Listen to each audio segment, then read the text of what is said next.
বাঙালির সাংস্কৃতিক ঐতিহ্য এবং ভাষা আন্দোলনের সঙ্গে ওতপ্রোতভাবে জড়িয়ে আছে বইমেলার নাম। ১৯৫২ সালের ভাষা আন্দোলনের স্মৃতিকে ধারণ করেই মূলত এই মেলার যাত্রা শুরু হয়।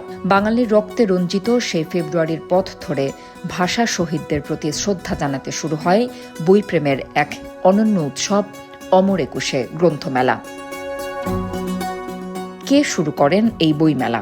জানা যায় ১৯৭২ সালে চিত্তরঞ্জন সাহা নামের একজন প্রকাশক বাংলা একাডেমি প্রাঙ্গণে মুক্তিযুদ্ধ পরবর্তী প্রথম প্রকাশিত বইগুলো নিয়ে একটি ছোট্ট বইয়ের দোকান দেন, যা ধীরে ধীরে পরিণত হয় একুশে বইমেলায়। ১৯৭৮ সালে বাংলা একাডেমি আনুষ্ঠানিকভাবে এই মেলার দায়িত্ব নেয় এবং এর নামকরণ করা হয় অমর একুশে গ্রন্থমেলা।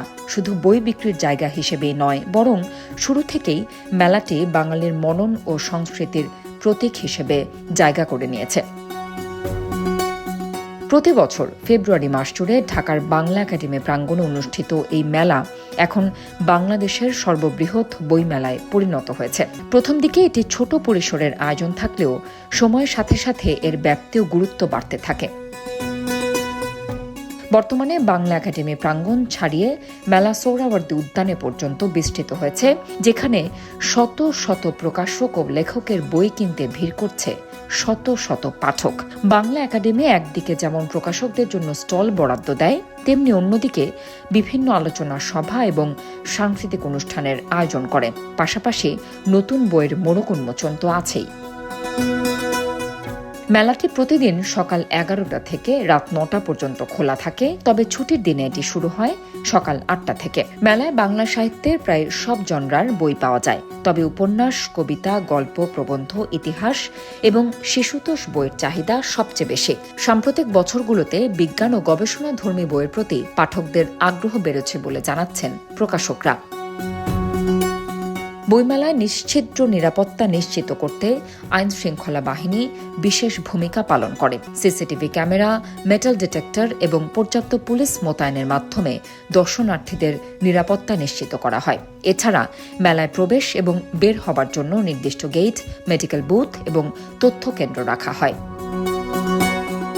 বইমেলার সবচেয়ে ব্যস্ততম অংশ হচ্ছে জনপ্রিয় লেখকদের স্টল। হুমায়ুন আহমেদ, সেলিনা হোসেন, ইমদাদুল হক মিলন, আনিসুল হক এবং বর্তমান সময়ের সাদাত হোসাইন সহ বিভিন্ন লেখকের স্টলে পাঠকদের ভিড় লেগে থাকে।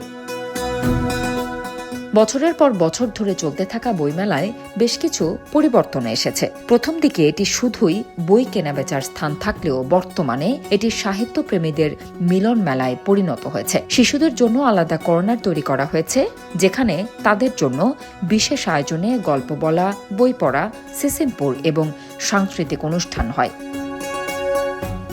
তবে সাম্প্রতিক বছরগুলোতে একটি নতুন প্রবণতা লক্ষ্য করা যাচ্ছে।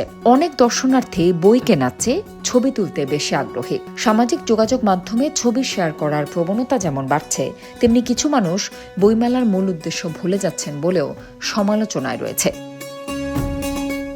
বইমেলার স্থান পরিবর্তন নিয়েও জোরে সোরে চলছে আলোচনা। বাংলা একাডেমি এবং সোহরাওয়ার্দী উদ্যানের ঐতিহ্যের কারণে এই স্থানেই মেলা অনুষ্ঠিত হলেও দর্শনার্থীদের জন্য আরও প্রশস্ত জায়গা খোঁজা হচ্ছে। তবে যেখানেই হোক, অমর একুশে বইমেলা শুধু বইয়ের বাজার নয়, এটি বাঙালির ভাষা এবং সংস্কৃতির প্রতিচ্ছবি।